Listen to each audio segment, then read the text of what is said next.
বিধানসভাৰ সেশনৰ পৰা সাসপেনশন কৰিছে আৰু পুলিচে চুচৰাই বাহিৰ কৰি দিছে। তাৰ কাৰণটো আছিলে অসমৰ মুখ্যমন্ত্ৰীয়ে ইতিমধ্যে শেষ হৈ যোৱা এটা বিতৰ্কত নতুন এটা সেশন আৰম্ভ হোৱাৰ পাছত নতুন এটা বিজনেছ য'ত মোক দ্য কোৱালিটি এডুকেশ্যন বিলৰ ওপৰত বিলখন উত্থাপন কৰিবলৈ দিছিল অধ্যক্ষই। তাতে মাজতে মাতি অসমৰ মুখ্যমন্ত্ৰীয়ে সাংঘাতিক ধৰণৰ সাম্প্ৰদায়িক কথা কৈ আছে। মই মুখ্যমন্ত্ৰীক কৈছিলোঁ যে আপুনি অসমখন নিজেচোন জ্বলাব খুজিছে গৃহমন্ত্ৰী হৈ, আৰু মই কৈছিলোঁ যে এই অসম জ্বলোৱা কামবাৰটো নকৰিব। মই কৈছিলোঁ যে শিৱসাগৰত যে ২৭টা সংগঠনৰ ওপৰত আপোনালোকে এই যে জাননী দিছে, তেওঁলোকক মাতি লৈ গৈছে আৰু কৈছে যে তোমালোকে মাৰোৱাৰী মানুহক কিয় আঁঠু কঢ়াইছিলা। মই কৈছোঁ যে সেইদিনাচোন ৰণোজ পেগু তাতে আছিলে। গতিকে একেখন কাগজ ৰণোজ পেগুলৈও যাব লাগে, একেখন কাগজ আমাৰ শিৱসাগৰ ডিচিলৈও যাব লাগে, আৰু একেখন কাগজ আমাৰ শিৱসাগৰৰ SP-কো দিব লাগে। মই কৈছিলোঁ যে অসমৰ মুখ্যমন্ত্ৰীয়ে যি ধৰণে অসমত সাম্প্ৰদায়িক সংঘাত লগাব খুজিছে আৰু তেওঁৰ গোটেই বাহিনীক লগাই দিছে, মই কৈছিলোঁ যে ময়ূৰ বৰগোহাঁই শিৱসাগৰ জিলা বিজেপিৰ সভাপতি ময়ূৰ বৰগোহাঁয়ে তেওঁৰ এটা স্কিল ডেভেলপমেণ্ট প্ৰজেক্টত 10 কোটি টকাৰ প্ৰজেক্ট এটা গোৱালপাৰা আৰু বৰপেটাৰ পৰা শ্ৰমিক নিছিলে 13 জন। সেই 13 জনক ৰাতি মাৰপিট কৰি ময়ূৰ বৰগোহাঁয়ে 15 লাখ টকা দিবলৈ বাকী আছিলে। সেই 15 লাখ টকা নিদি ময়ূৰ বৰগোহাঁই বিজেপিৰ শিৱসাগৰ জিলাৰ সভাপতি ময়ূৰ বৰগোহাঁয়ে মাৰপিট কৰি ৰাতি 10:30 বজাত সেই শ্ৰমিকবিলাকক মাৰপিট কৰি খেদি দিছে।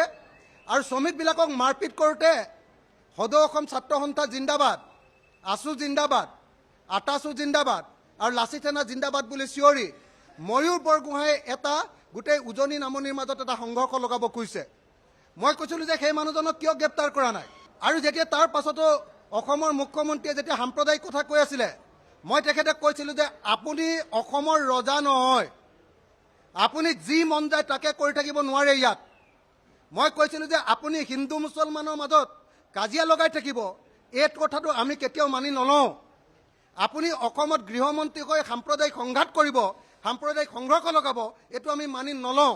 আপোনাৰ চেলা চামুণ্ডাই মানুহক মাৰিব আৰু মৰাৰ পাছত আপোনালোকে সেইটো হিন্দু মুছলমানৰ যুঁজত পৰিণত কৰি দিব, এইটো আমি মানি নলওঁ। এই বুলি কোৱাৰ কাৰণে মোক সংসদৰ পৰা বিধানসভাৰ পৰা বাহিৰ কৰি দিছে। মই কৈছিলোঁ যে আপুনি গৃহমন্ত্ৰী হিচাপে ব্যৰ্থ হৈছে, আপুনি পদত্যাগ কৰক। আপুনি গৃহমন্ত্ৰী হিচাপে নিজৰ গৃহযুদ্ধ লগাব খুজিছে, আমাৰ নিজৰ মানুহৰ ভিতৰতে যুদ্ধ লগাব খুজিছে। আপুনি ষড়যন্ত্ৰকাৰী, আপুনি সংবিধান ভংগকাৰী, আপোনাক গ্ৰেপ্তাৰ কৰিব লাগে, আপুনি পদত্যাগ কৰক। এই প্ৰশ্ন মই বিধানসভাত উত্থাপন কৰিছিলোঁ আৰু উত্থাপন কৰাৰ কাৰণে মোক বাহিৰ কৰি দিছে। আৰু মই বাহিৰ কৰি দিয়াৰ কাৰণে সুখী, কাৰণ মই একদম শাসনত থকা মানুহক প্ৰশ্ন কৰিছিলোঁ, আপুনি ৰজা নহয়, আপুনি যি মন যায় তাকে বিধানসভাত কৈ থাকিব নোৱাৰে। মোৰ সময়খিনিত কৈছিলে, মই আজি কোৱালিটি এডুকেশ্যন বিল যেতিয়া আনিছিলোঁ সেই সময়খিনিত অধ্যক্ষই মাতি দিলে যে অখিল গগৈ কোৱালিটি এডুকেশ্যন বিলখন উঠাব লাগে।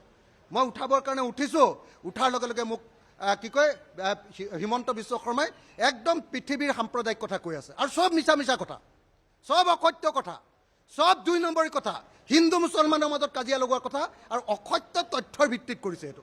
সেইকাৰণে মই কৈছিলোঁ আপুনি এইটো নকৰিব, আপুনি গৃহমন্ত্ৰী, আপুনি অসমখন ৰখাব লাগে নে আপুনি অসমখন ভাঙিব লাগে। আপুনি ৰজা কিন্তু নহয়। মই কৈছিলোঁ হিমন্ত বিশ্বক চকু আঙুলি একদম চকু দেখুৱাই, ৰঙা চকু দেখুৱাই হাত দাঙি কৈছিলোঁ যে আপুনি অসমৰ ৰজা নহয়, আপুনি যি মন যায় তাকে কৰিব নোৱাৰে বিধানসভাত, আৰু সেইকাৰণে মোক এক্সপেল কৰি দিলে।